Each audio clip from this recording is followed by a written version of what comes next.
about that. So yeah, this guy fought at Iwo Jima. D.G. Brown, he was a replacement. The 50, I've seen a couple examples of the 50 UNIS mark. Obviously, it's a 4th Marine Division mark, but it basically means replacement. He did not go in on D-Day. Still fought on E1 nonetheless. I'll go more into detail when I go over the canteens, but this is not named. The cool thing about this is if you look closely, the markings match eerily very like bang on pretty much. The splotch on the 5, the slant on the 1 on the top, and the slant on the 1 on the top. So this is one of the only known examples of a 531 shovel cover that I've ever seen. So yeah, super fucking cool. This, along with this, they were all found together. Really close to my house. Unfortunately, it wasn't found by me. It was found by a close friend. He found about a good amount of UNIS covers. It was like hitting the Holy Grail, and they found them behind a dumpster, believe it or not. So saved some history for sure. This is a unissued depot. This is extremely rare. I used to have a later war example of it. If you go back in my previous videos, I know I say that a lot, but it's true. This is a USMC depot shovel cover. These are getting really hard to find. The one that I had was a later war one. Even though it was still marked USMC, it was still a depot cover. It was a later variation. It's a pea green one. So that probably came out in around the 30s or so. This is rare as hen's teeth, this shovel cover, and I got it for fucking dirt cheap, and it came with that fucking shovel right there. It's a married set. This is a depot, and you can tell it's depot by this line up top. Same thing right here. Squared buckles, rare as hen's teeth, and it's in salty condition, but that's how I love it. That's how I like it. It was actually found, this and one of the P-41 jackets, I found them separate, obviously. This was found in Corona, which was the city I was born in. That P-41 jacket was found in Lake Elsinore, which is where I used to live. I know I'm giving my information out, I really don't care. So yeah, this was found, I know that it's a Marine Corps cover, but what's so weird about it was that the guy said that the World War II vet he got it off of was a Army veteran. So I don't know what the story about that is. 25 right here. So I don't know if this story's adding up, because it was probably, whoops. It's probably sold at like a surplus store or something like that. So obviously the guy didn't know what he was talking about. But 25 for whatever that is, $25 probably. So yeah, these things are rare. Rare. This is a 1913, I believe, dated bayonet. This I used to own. Found in the same storage unit. And yeah, 1913. So I need to get this is an Army one. I need to get a depot bayonet, but it holds up. This is a 1938. Let's see if I can find the date on it. Somewhere around here. This is actually one of the earliest examples. I know I keep hyping my stuff up, but let's see if I can find the date. Bear with me, guys. Bear with me. Okay, here we go. Yeah, June 20th, 1938. Obviously, there's probably an earlier example, but you're not gonna find an earlier example of that. And if you do, let me know. There might be a couple out there, but this is, as far as the people that I know that own these, this is the earliest example known. So moving on over here, this is just a Springfield, just a Springfield belt from World War I. It matches the shade of the Stoddard grouping really well. So, yeah, this is a Blanco Springfield belt. So it's not guaranteed that this was used by a Marine. It's not even guaranteed that it was used by someone in the U.S. military, because they did give these guys, they did give these to a lot of European NATO countries after the war, and they did implement Blanco just as we did. So yeah, this is a 43 Boit, I believe. Yeah, Boit 43 USMC belt. Solid condition, minor tears, but is what it is. This is a one of those oil painted ones. I'm not sure if this was even used by an American. I don't know. I have no idea, but I know it just matched. I got it because it matches the Franz grouping, so I thought it would look cool together. So yeah. Oh, I missed this somehow. This fucking thing. It's obviously an early first aid pouch, but if you look at that, oh my god, there's Blanco on it. Not a lot of these out there, obviously. It's named like 3 times. It's named up in there. For the life of me, I would sell my soul to find out who that was issued to, because I guarantee you they saw some action. 154. It could be a 1st Marine Division marking or a 2nd Marine Division marking. That's my guess. So this was probably on the canal. This was a 1st pattern, or it was a 2nd pattern. 1st patterns only had the grommets.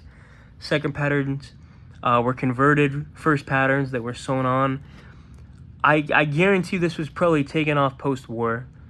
I guarantee that was probably taken off post-war by some fucking idiot. So yeah, these things are fucking rare. And I used to have another one, and it was actually had the DQP stamping on that. You can again go back in my previous videos, sore topic. But yeah, so this thing, all I need to get is a Blanco canteen, and then I can do a full gear setup. So going over the canteens, this is just a 45 canteen that I have a spare. Army canteen. Yeah, this is Stoddard's Depot. I think this was a P17, P1917 Depot canteen. You can tell because it has the 13 stitches. His cup has some markings on it, but I don't want to take it out, unfortunately. It has the wool lining like the Army canteens did. Obviously, these were used during World War I, so they didn't think that they would be issuing these in the Pacific, so that's why they still had wool on them. And then once you get to the pattern 1s and the pattern 2s, then they started taking the wool out. This thing, along with this is a, I forgot if it was a, I think it is an artillery regiment. This is an Army canteen cover, marked 813. I am a little suspect on this one. I'm not gonna lie. I'm a little suspect on it, but I think I've got it checked out, and everybody else seems to like it, so it stays in the collection for now. This thing is the rarest canteen, and it's another sensitive topic because I used to have another one named to a KIA guy that fought on Iwo. Very macabre, but it is a P5, and this one is mint, and it is unissued. But I would much rather have my previous canteen that I used to own. So yeah, it's a P5. These were converted P2s. It was like the buffer between the P4 and the P2. So yeah, I would love to get like an enamel canteen set just to make this even more rare. But yeah, this is mint unissued, so very lucky to have that. This is a P4, same unit as that, obviously. This one I'm a little bit more confident about because it was owned by one of my collecting buddies. So, good solid UNIS P4. My only UNIS P4, and that's one of the most common ones. We're just gonna head over here. Unissued P4. just some storage unit or some storage dirt on it. These ripped off, obviously, so this canteen and this cup will never, as long as I own it, it'll never come out. So for the rest of the time, that's gonna stay in there. These are P1 canteens. Let me just take this over here. This is named to the 23rd Marine Regiment, and for a long time, for a long time, people believe these were the earliest variations of canteens, but they're not. And if you look, it has green trimming on it. Well, if you look at all these P2s on it, if you look at all these P2s, they don't have green trimming.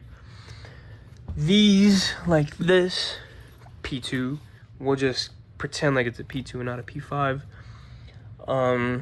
These, obviously these look similar, right? So, these were the first Marine Corps canteens produced during World War II, was the P2.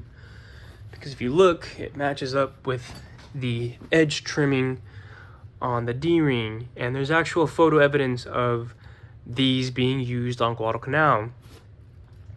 Actually, there's a ton of evidence of these being used on Guadalcanal. And but the vast majority of canteens that were on Guadalcanal were P12s, P1912s, P22s, I believe, and P1917s, just depot canteens, because they had a big stock of these. But the P2s were the earliest variation of canteens produced during World War II. These started getting produced when they ran out of these lifted dots. And I used to own, I punched myself, I've had like 4 of these and I've sold them all. M-buckle, which an M-buckle obviously is this right here. M-buckle first pattern depot packs. And those all have the green trimming on it. I'll insert a picture right now of it.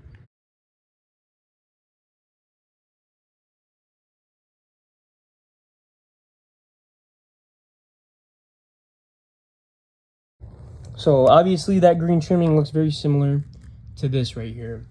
And just to prove it, this Robert P. Moyers pack, even though it is an orange trim, it is an M-buckle. And there's a lot of examples of D-rings that were cut and given M-buckles, but this was produced. This is one of the only, actually no, this is, I've seen a couple actually other variations of orange trim M-buckles. But the first D-rings that were produced were this in color, or yeah, the lighter shade variation. And then when they started running out of that fabric, they started using the orange trim variation. And once the orange trim variation ran out, then they started producing the picture that I just showed you that matches the P1. So going back over here, yeah, so 23rd Marine Regiment, P1, started probably showing up at around 43, I'd say. This one's named, I did go over this in my video before, post-war, I believe. Or I know he showed up, he was a replacement right after EWO. So, this is another same regiment, but I'm just noticing that there's a 4 right there too. So, it wasn't too uncommon for these to get reissued, just like this example right here. This was originally a 25th Marine Regiment canteen, obviously reissued to a 23rd Marine Regiment canteen. So, this is everything, guys. This is everything for now.